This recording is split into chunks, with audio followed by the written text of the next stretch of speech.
What's up everybody, this is Reset from C Manga and welcome to my review of Fairy Tail chapter 431, My Sword Is.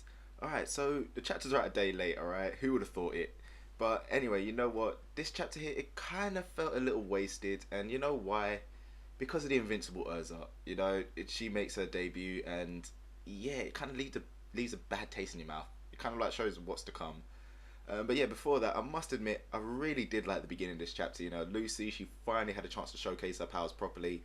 So I've been saying this since she kind of like first showed off this form of, you know, taking on her spirit magic.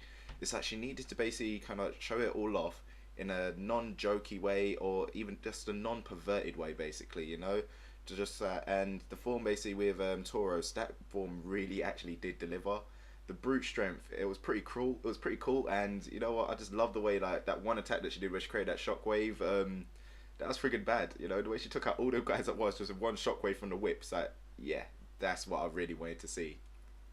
And not to mention the fact, yeah, that not only has Lucy got this giant power boost for herself, but also her spirit is fighting with her as well. So yeah, Lucy, she's basically changed from like, you know, one of them kind of like long range characters where she's letting her spirits do the fighting for her to actually kind of like being a complete and total switch hitter where she's able to kind of like go long range, mid range, close range, just depending on which spirit she kind of joins with.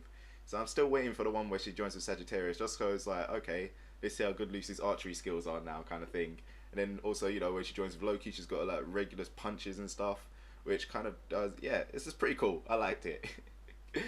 So, yeah, Nuts and Grey, they're basically just doing their thing, you know, no surprises there. But the big surprise obviously came at the end of the chapter, which is like obviously like what I was saying before.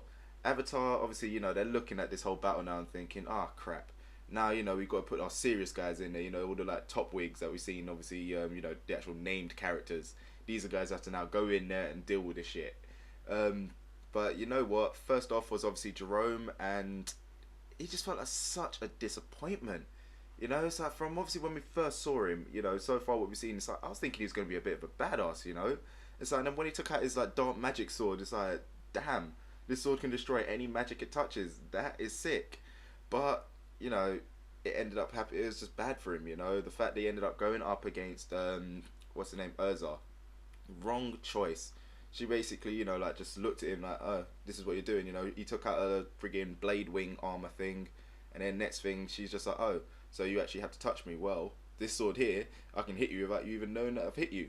It's like, what the hell? She basically kind of used, I think it was the sword based off of Selphon from Rave Master, you know, the super fast one. So basically she obviously moved at like speed of light, slashed him up a couple of times, and there you go. Battle is over. So yeah, that to me was just the most disappointing part of this. It's like I was thinking, obviously, you know, Jerome. I was obviously the matchups that I was thinking before. I was like, okay, Jerome is going to be up against Natsu, just because Jerome seemed kind of like the leader type guy, and it's like, yeah, obviously Natsu's the type of person he looks like he'll go up against. But no, it's like obviously now with Jerome being one-shotted off like that, it kind of just I don't know, it just sets the tone for the rest of the battles. It's kind of like, yeah, all these battles basically just going to be a breeze. I'm just hoping that at least Lucy's battle might actually kind of like have a bit of depth to it, because obviously, you know, Lucy's not exactly the greatest fighter. So yeah, maybe we'll get a little bit more out of that battle. Nuts and Grey, we just know it's like, yeah, it's coming. It's Nuts and Grey. They're super powered now. It's like no one's gonna touch them. So yeah, that's pretty much it for this chapter. You know, like I said, I really enjoyed the beginning. It's just the Erza stuff. It's like, I know there's a lot of you out there who love Erza.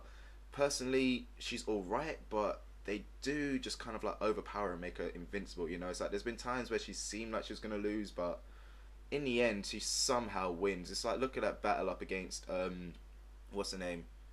The demon battle she had in the last one. You know, she was struck blind, deaf, had no senses whatsoever, and she still somehow won. It's like, yeah, I don't like that. I would have preferred someone else to kind of like step in and help, something like that. You know, just kind of, I don't know, more humanize her a little. But yeah, enough rambling about Erza. That's it from me for this chapter, guys. You know the usual thing to the end of these. Let me know what you thought about this chapter in the comment section below. Are you Erza fans? Do you love her? What do you love about her? Or are you like me, just a bit, you know, bad taste in your mouth kind of thing? Let me know all that stuff in the comment section below. And as usual, don't forget to check out other things to do on the channel. So I'll see you on the next video.